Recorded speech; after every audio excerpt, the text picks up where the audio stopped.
Welcome दोस्तों। Last video में हमने देखा था लैटिट्यूड लॉन्गिट्यूड क्या होते हैं, एक्सिस क्या होते हैं, नॉर्थ पोल क्या होता है, साउथ पोल क्या होता है। हमने ये भी देखा था अर्थ जो है सन के अराउंड रिवॉल्व करती है, सन के अराउंड चक्कर लगाती है। आज हम देखेंगे कैसे जो हमारे सीज़न है वो बदलते रहते हैं, कैसे गर्मी आती है, कैसे सर्दी आती है। सबसे पहले हमें देखना पड़ेगा कि नॉर्थ पोल और साउथ पोल कहाँ पे होता है जब अर्थ जो है रिवॉल्व करती है। उसका जो एक्सेस होता है, जो नॉर्थ और साउथ पोल में से होके निकलता है, वो हमेशा टिल्ट रहता है 23 डिग्री से। 23 डिग्री टिल्ट रहने से हमें दो कॉन्सेप्ट और मिल जाते हैं। एक है ट्रॉपिक ऑफ कैंसर, एक है ट्रॉपिक ऑफ कैप्रिकॉन। तो हम पहले देखते हैं ट्रॉपिक ऑफ कैंसर और कैप्रिकॉन क्या होता है। इक्वेटर हमें पता है कि सेंटर वाली जो सर्कल है वो होता है, उसके ऊपर नॉर्थ जोन है, उसके नीचे साउथ जोन है। अगर हम सीधा सीधा देखें तो जो सनलाइट है, सन अगर एक साइड पे है अर्थ के, तो जो डायरेक्ट सनलाइट आएगी वो सबसे पहले कहाँ पे पड़ेगी, तो 23 डिग्री टिल्ट रहने से अर्थ के इक्वेटर से भी 23.5 डिग्री पे ही सनलाइट डायरेक्ट पड़ेगी। जब भी सन जो है अर्थ के लेफ्ट की तरफ होगा तो सनलाइट डायरेक्ट जो पड़ेगी वो सदर्न हेमिस्फीयर में पड़ेगी, सदर्न पार्ट में पड़ेगी, इक्वेटर से नीचे पड़ेगी। तो जो नीचे वाला जो पोर्शन है जहाँ पे सनलाइट डायरेक्ट पड़ेगी उसे हम बोलते हैं ट्रॉपिक ऑफ कैप्रिकॉन। और अगर माना जाए कि सूरज राइट पे है, सन जो है अर्थ के राइट पे है, तो जो डायरेक्ट सनलाइट पड़ेगी वो ट्रॉपिक ऑफ कैंसर पे पड़ेगी। तो ये दो कॉन्सेप्ट है, ट्रॉपिक ऑफ कैंसर और ट्रॉपिक ऑफ कैप्रिकॉन। कई बार दिन छोटे होते हैं, कई बार रात छोटी होती है।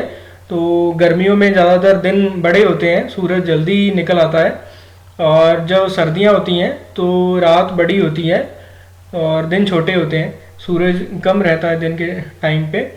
तो इन कंसेप्ट को समझने के लिए हमें देखना पड़ेगा कि अर्थ जो है कैसे रिवॉल्व करती है सन के अराउंड। जो अर्थ का ऑर्बिट है जिसमें अर्थ रिवॉल्व करती है, तो जब भी जो है सन के अराउंड अर्थ रिवॉल्व करेगी, कभी जो सन है अर्थ के लेफ्ट में होगा, कभी राइट में होगा। तो टिल्ट होने की वजह से कभी सन जो है डायरेक्टली ट्रॉपिक ऑफ कैंसर पे पड़ेगा और कभी ये ट्रॉपिक ऑफ कैप्रिकॉन पे पड़ेगा। तो इससे क्या होगा, जब भी ट्रॉपिक ऑफ कैंसर पे पड़ेगा तो नदर्न हेमिस्फीयर वाली जो कंट्रीज हैं वहाँ पे गर्मी होगी, और जब भी ये ट्रॉपिक ऑफ कैप्रिकॉन पे पड़ेगा तो सदर्न हेमिस्फीयर वाली कंट्रीज में गर्मी होगी। अगर कंट्रीज देखें नदर्न हेमिस्फीयर और सदर्न हेमिस्फीयर वाली, तो हमें पता है कि इंडिया जो है ये इक्वेटर से ऊपर आ रहा है और ये नदर्न हेमिस्फीयर में होगा। जो ऑस्ट्रेलिया है ये इससे नीचे आ रहा है, इक्वेटर से नीचे आ रहा है, तो ये होगा सदर्न हेमिस्फीयर में। तो जब भी सन जो है ट्रॉपिक ऑफ कैंसर पे पड़ेगा तो इंडिया में गर्मी होगी और ऑस्ट्रेलिया में सर्दी होगी। जब ये ट्रॉपिक ऑफ कैप्रिकॉन पे पड़ेगा सन, तो ऑस्ट्रेलिया में गर्मी होगी और इंडिया में सर्दी होगी। तो इसीलिए जून जुलाई में इंडिया में गर्मी होती है, ऑस्ट्रेलिया में सर्दी होती है, और दिसंबर में ऑस्ट्रेलिया में गर्मी होती है और इंडिया में सर्दी होती है।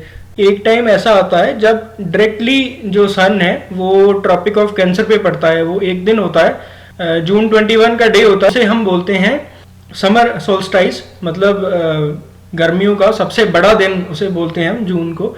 और जब जो सन है ट्रॉपिक ऑफ कैप्रिकॉन पे होता है तो उसमें जो रात होती है हमारी वो सबसे बड़ी होती है, तो वो होता है हमारा विंटर सोल्स्टाइस। तो वो होता है 22 दिसंबर को। कोई ऐसा भी दिन आता है जब जो सन है मिडल में होगा, इन दोनों के, ट्रॉपिक ऑफ कैप्रिकॉन और ट्रॉपिक ऑफ कैंसर के मिडल में होगा। तब दिन और रात जो है वो सेम होती है, उतना ही दिन होता है उतना ही रात होती है।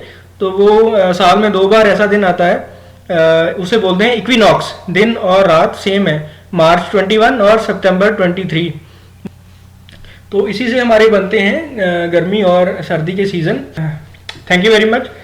ये थे हमारे दिन रात की कॉन्सेप्ट, कैसे दिन बड़े होते हैं या रात छोटी होती हैं, या सर्दियों में रात बड़ी होती है दिन छोटे होते हैं। तो ये कॉन्सेप्ट थे। नेक्स्ट वीडियो में हम देखेंगे कि वो कौन कौन से एरियाज़ हैं, कौन कौन सी कंट्रीज़ हैं जहाँ पे सूरज जो है कभी निकलता ही नहीं है, और वो कौन सी कंट्रीज़ हैं यहाँ 24-24 घंटे तक सूरज दिखाई देता है।